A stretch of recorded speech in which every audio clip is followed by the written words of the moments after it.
Hello, everyone, and welcome to Inspiring Best Living, where we talk about wealth creation, wellness, and well nourished soul.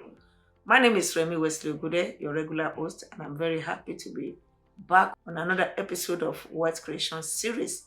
Today's topic is how to escape from being a victim of money. Someone had said that the poor are victim of money and the middle class are prisoners of money. When one is a victim of money, one cannot live the kind of life he wants to live because he does not have money. He can't eat the way he likes. He can't have the right shelter, the right clothing. The basics of life, the person cannot afford it because you cannot afford to pay for it. When one is a prisoner of money, one has a job. But the problem is that one cannot fulfill a larger purpose by impacting this world. The reason is because the person is stuck with a job, 9 to 5, every day, 5 days in a week, waiting, months in, years in. And the person does not have an alternative. The person does not have financial freedom, even though he has a high paying job. How do you know if someone is a victim of money? What are the characteristics of people who are victims of money? Number one, they cannot afford the kind of life they want to live. Money may deprive them from being who they want to be. For instance, a lot of people have been stuck being cleaners, janitors, just doing survival job, who will have become doctors, engineers, accountants, professionals, entrepreneurs, but they could not afford to train to become the kind of professionals they want to be. They could not afford to become great entrepreneurs because they didn't have money. They didn't know how. They didn't have the knowledge, neither did they have the money. So they are stuck with any job just to survive. That's one characteristic of someone who is a victim of money. The person cannot afford to live the life he or she wants. The second one is that the person may be deprived of the quality of life he wants to have. The person may not be able to feed on the kind of food he wants, may not be able to afford the kind of clothes he or she likes to put on. The person may not be able to afford the kind of shelter that is desirable for him. So many things that the person may want to have in life, the person may be deprived of it because he does not have money. The other thing is that the person may be deprived of freedom to live his or her unlived life. There's freedom to live a good life if there's money. There's something we call unlived life. That is, you want to do what you like to do with your time while you are not stuck with 9 to 5 job. That is living an unlived life. And financial freedom is what gives you opportunity to be able to do that. Someone who is a victim of money may not have that kind of financial freedom. The other thing is that being a victim of money may deprive one of building lasting wealth. And also, the other one is that it may compel you to do the kind of job you don't want to do. People just do the kind of job they don't want to do because that's the last resort. They have tried different things. They have to survive, they have to live, they have to feed, they have to provide a roof over themselves. They may know that the job may not be good for their health, may not be good for their life, but they just will do it anyway because that's the only option they have. Another thing is that being a victim of money may erode one's productive year even without much to show for it. We've seen a lot of people who have had to work till around 65, even 70. And sometimes after retirement, they want to now go back to the same job because there's no other means of survival. And some people realize that even after they have reached their retirement age, they can't go back to do what they would ordinarily love to do at age 20, age 30, because now they are over 60.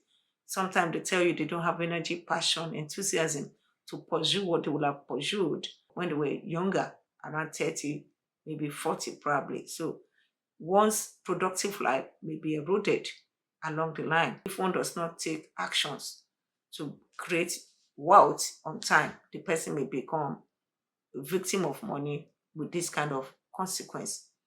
And what I like to also quickly look at before I round up today is to look at the dangers or consequences of being a victim of money. There are so many consequences of being a victim of money, but I'll quickly mention a few here. Number one does not have opportunity to live an unlived life, as I've described earlier when I was talking about the points.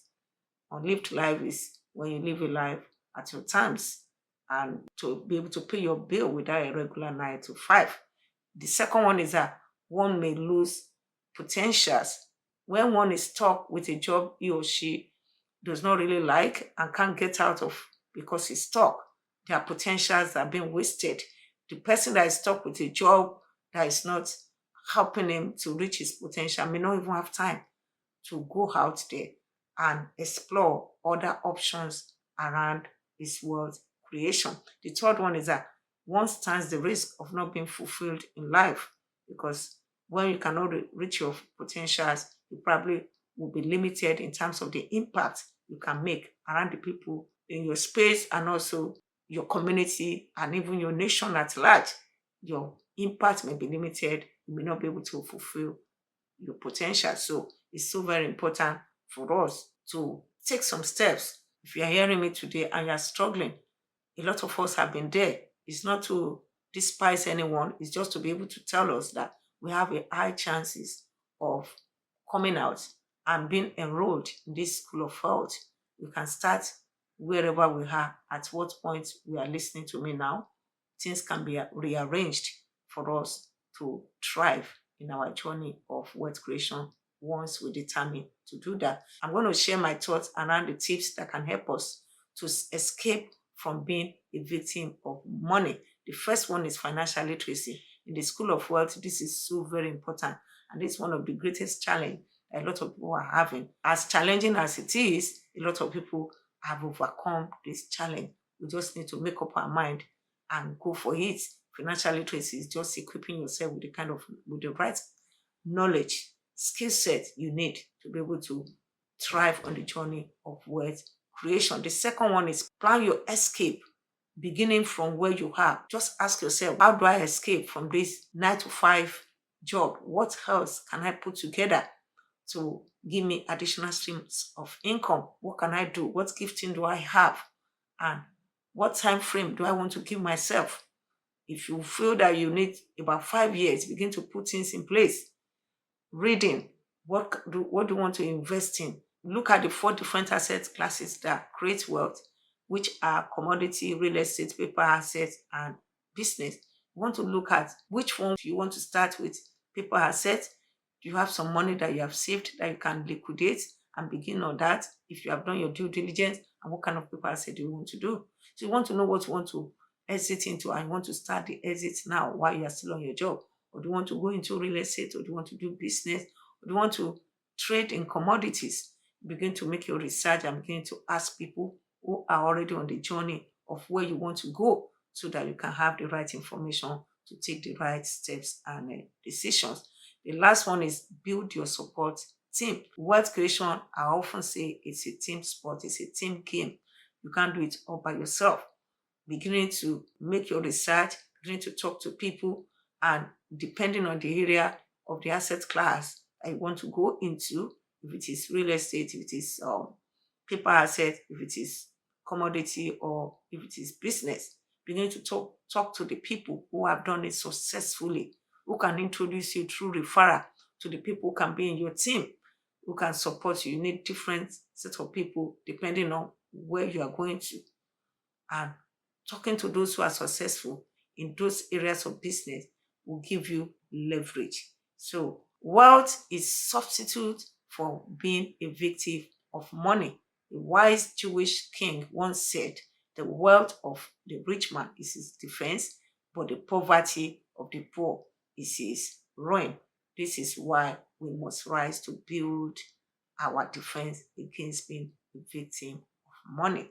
If you are hearing me today, I believe you have been able to gain one or two things.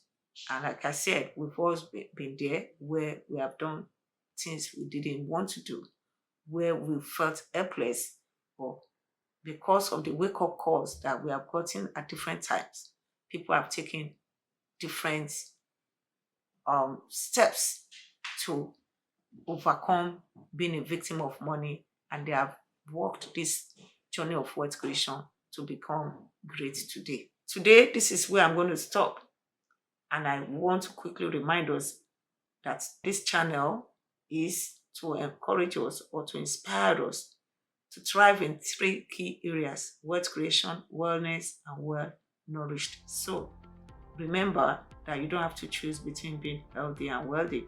You can have the two as icing on the cake of a well-nourished soul. Thank you for listening, and please do not forget to subscribe, press the notification button so you can get notified right away once new episodes are produced, and also share the link with your friends, family, loved ones, and anyone that can benefit from it. Again, my name is Remi Wesley Ogude, your regular host. It's been a pleasure sharing with you on this platform, and until I come next time, take care and bye.